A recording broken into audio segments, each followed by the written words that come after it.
सीताराम। जय श्री राम। जय सियाराम।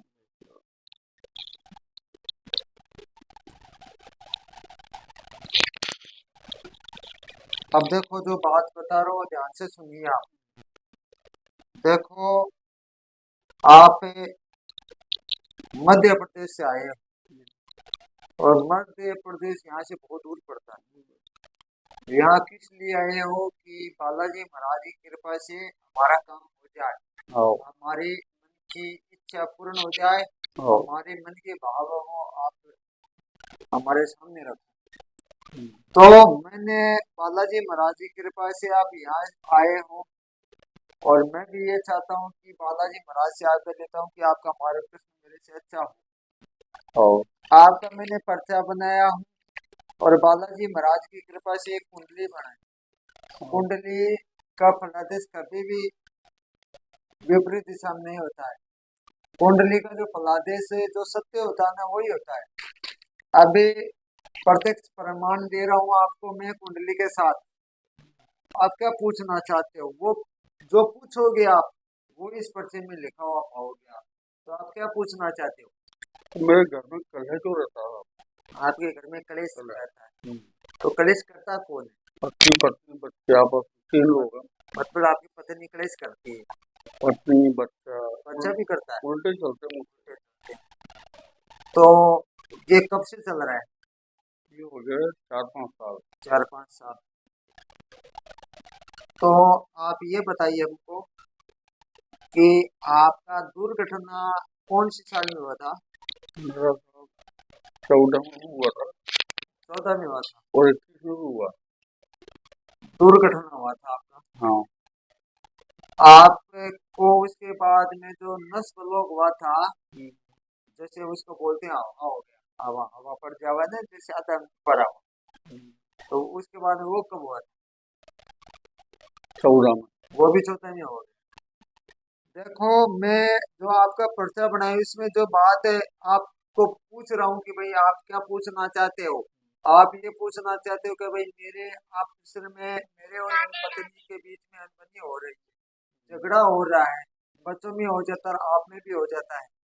तो मैंने आपका पूरा सरपंच पर्चा भी बनाया इसमें लिखा हुआ भी है और आपके बारे में जो बात बता रहा हूँ वो सत्य है। और आप जो बात बोल रहा हूँ मैं वो आप ध्यान से सुनिए। देखो आप जीवन में परीक्षा देते देते थक गए हो, आप अपने खुद की समस्या का प्रश्न लेकर आए हो, आपके मन में शांति नहीं है, बहुत परेशान हो क्योंकि आप रात्रि को भी नींद नहीं आ रही, आपको चिंता बनी हुई है। रात को नींद आती है आपको? कितने दिनों से नहीं आ रही? मुझे 10 साल। 10 साल हो गए। गोली खाता हूँ रोज गोली लेते हो जैसे नींद वाली दवा? रोज। आप बहुत परेशान हो, चिंता बढ़ रही है। आप सरकारी कर्मचारी हो? कौन सी पोस्ट में हो आप? अच्छा सरकारी हो। आप सरकारी कर्मचारी हो, आपको एक्सीडेंट हो चुका है, आपको 2 जीवनदान भी मिल चुके हैं। सही है बात, सत्य है? आप की नस ब्लॉक है, शरीर की जो की नस है ना आपकी वो ब्लॉक है। आपके पैर में भी चोट लगी हुई है, पूरा एक साइड का अंगन है पूरा टूटा हुआ है। जैसे एक साइड का अंगन है जैसे पूरा शरीर का एक अंग है, जैसे यहाँ से यहाँ से यहाँ से अंग भंग हुआ है। आपकी नस ब्लॉक हो चुकी है, आप अपने आप से बहुत नाराज। कभी कभी तो ये करता है कि मेरा जीवन में क्या काम है, चल बसू। ये प्रश्न आपके चल रहे हैं? चलता हूँ। तो आप अपने आप पर हिम्मत रखो, ऐसा प्रश्न दिमाग में क्यों ले आ रहे हो, दुविधा ना रखो आप। क्यों मुझे मालूम है आप हिम्मत हार रहे हो, परीक्षा देते देते थक गए हो, आपकी समस्या बड़ी गंभीर है, कुछ भी समझ में नहीं आ रही है। आप ये सोचते हो कि मैंने इस परिवार के लिए कितना मेहनत किया, कितना दौड़ रहा हूँ रात दिन। आप अपने अपने बारे में तो कुछ सोच ही नहीं रहे हो। आप जैसे बोलते हैं ना भुगत भोगी हो आप, जैसे आप मेहनत कर रहे हो उसका फल नहीं मिल रहा है। आपका नाम राजेंद्र प्रसाद शर्मा है, आप अपनी पत्नी का प्रश्न लेकर आए हो, आपके साथ में छल कपट हो रहा है। वह किसी दूसरे व्यक्ति से मिली हुई है। मुझे ये प्रश्न आ रहा है, वह कोई दूसरा व्यक्ति उसको बोलता है, वैसा करती है। वह किसी दूसरे से मिली हुई है, इससे आपसे आपस में झगड़ा करती है। जो भी बोलती है विपरीत दिशा में बोलती है, आपको बिल्कुल बोल। अशब्द बोलती है।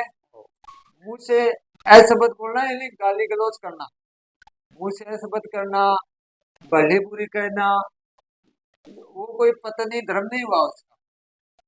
यानी जो अपने पति के साथ में छल कपट करती है, अशब्द बोलती है, तो सोच लेना वो अपने भगवान को ही बोल रही है। महाराज गाली तो नहीं बकती, पर उल्टा ही बोलती हूँ उसको। उल्टा ही बोल रही है आपसे कोई। गाली नहीं बकती अभी।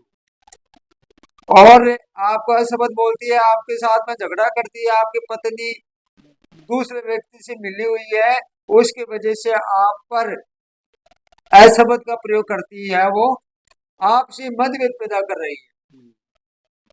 आपका पत्नी का नाम अर्चना है, हाँ। आपके एक पुत्र एक पुत्री है, हाँ। आपकी समस्या बड़ी गंभीर समस्या है, आपके घर में शांति नहीं है, आपकी परीक्षा की तरह समस्या है, परीक्षा देते देते थक गए हो, आपकी पत्नी आपको धोखा दे रही है, जिससे आप बहुत परेशान हो। धोखा क्यों दे रही है? आप जो भी उसको कहोगे न ऐसा करो, तो वो आपका आज्ञा का पालन नहीं कर रही। आपको कोई भी उनको दया नहीं आ रही है आप पर। आप क्या कर रही हो, क्या खा रहे हो, क्या पी रहे हो, कुछ बोलोगे तो पीछा छुटाना मुश्किल हो जाएगा। वो पैसा कोई महत्वपूर्ण दे रही है, आपके जो शरीर में परेशानी है उनको ये नहीं मालूम कि ये परेशान ज्यादा है। आप एक सरकारी कर्मचारी होकर आपके जीवन में अंधेरा ही अंधेरा बना हुआ है। आपको तो सुख नहीं मिल रहा, पत्नी का सुख तो मिल ही नहीं रहा है। तो पत्नी का सुख कौन से समय आदमी को मिलना चाहिए? या तो ऐसा हो जाए या उसके शरीर में कोई समस्या हो, तब पत्नी की सबसे ज्यादा आवश्यकता होती है आज।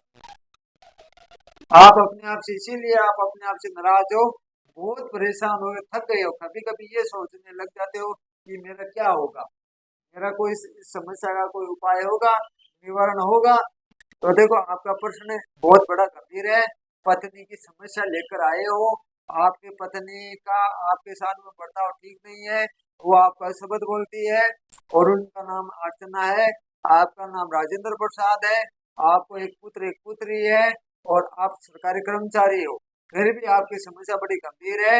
आपकी पत्नी आपको धोखा दे रही है, आपके घर में शांति नहीं है, कलेश अशांति चिंता बढ़ाती रहती है, कुछ न कुछ समस्या पैदा कर देती है, इसलिए आप अपने आप से नाराज हो, आपकी समस्या बड़ी गंभीर है।